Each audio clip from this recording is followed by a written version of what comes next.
We don't know Joe. We can't know Joe. For that reason, we cannot vote Biden. We ordinary Democrats who would like to have sound expectations for governance aren't able to get it with Joe Biden and the controllers behind him. This is a big reason, one of many, why Biden is an insufficient choice. He's controlled. He's controlled in part by handlers within the DNC, by media on the outside, by frenzy, and by some who are of the far left ilk who have way too much influence on his decisions. Frankly, I'm not even sure they are his decisions. Kamala Harris was not his decision. That was the first one entitled to make, doesn't make it. That he's elevated Tom Steyer and Bernie Sanders. I think that's a political decision. It's not good judgment.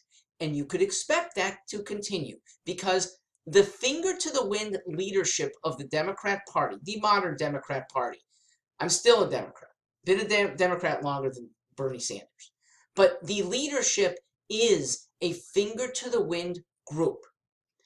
That means that Debbie Wasserman Schultz, Tom Perez, Nancy Pelosi have far more influence than millions of American voters. Biden was constrained from the outset about, oh, you have to put these people into your inner circle. You have to elevate, well, we didn't say it would have to be Kamala Harris, but it had to be an esteemed political black woman. All right, so of that narrow group, Kamala's probably a good pick. But they made a big mistake because in the last month, the race has tightened. You put Trump back in play. Expect a divisiveness if this man becomes president. A divisiveness that is going to be very hard to stay in peace with. Because the leftists who will take control, the AOCs, Ayanna Presley's, Ilhan Omar's, are the ones who stop at nothing to destroy America. That's what leftism is about. Because America is a creed. No, they won't destroy the land. They're not going to burn buildings. But the American creed, nearly 250 years old, built on principles of fairness, tolerance, individualism, democracy, who you are born to not mattering, meritocracy being more important, free markets, freedom of expression. These are going away if Biden and his ilk get elected. And so I think America is conservative enough that we will battle them for 4 years. But what a freaking waste! A waste that is needless when so many things are doing well without people on the battlefront. Gay rights have improved remarkably quickly. Black and Latino rights have improved incredibly fast. The sense that there might be a falling back over the last maybe decade in both of these areas is probably because of agitation to have things right away, your way, nobody else can be considered.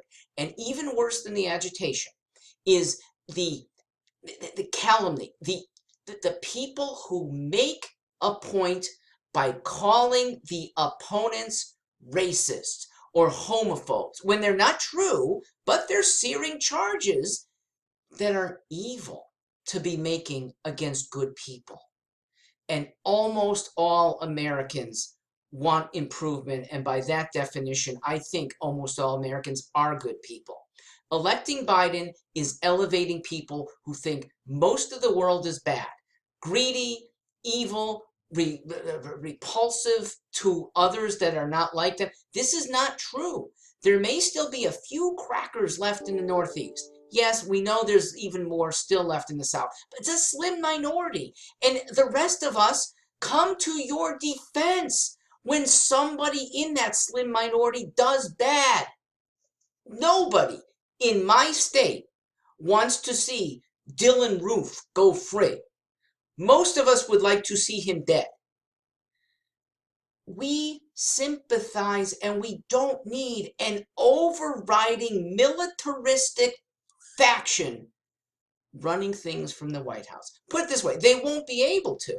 But whether we end up with a civil war or just things not being able to get done progress-wise, that's up in the air. But one of those two is certain.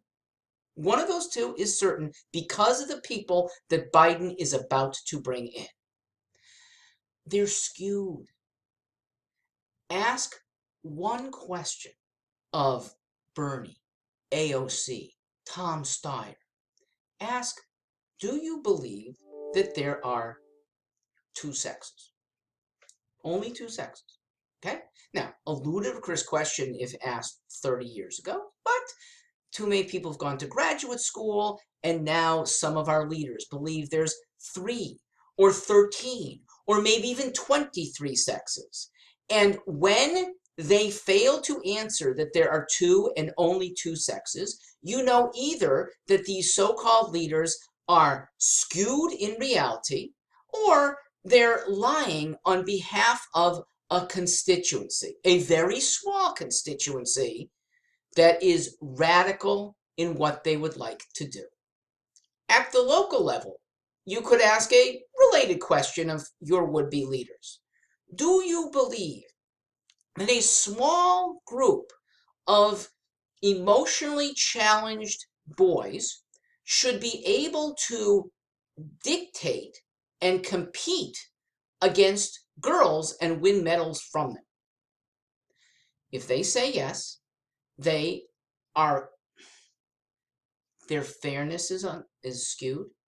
Their understanding of just basic biology is warped.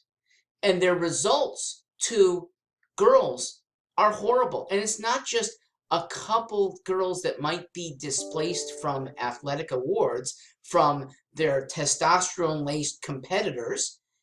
It's a whole cohort. It's every female running track in the state who feels like the next competitor could be a male who is absolutely unfairly being permitted to compete in the wrong class. It is as ludicrous as letting 18-year-olds compete in athletic events with 8-year-olds. Okay? There are categories for reasons, and those who reject biology are ones who are instilling unfairness to our youth, especially to our girls. Wanting to do good for others, I believe Bernie Sanders has. But there's a wanting and then a translation to actually doing that is a complete disconnect. Ask almost everybody in Venezuela, the once wealthiest country in South America, and now many people are eating dogs. And if they can do better than that, they are armed, personally armed, because others are about to steal from them. That is your socialist utopia of the modern era. It's in our hemisphere, and if we let socialists who are really leftists run things, we are headed for a calamity.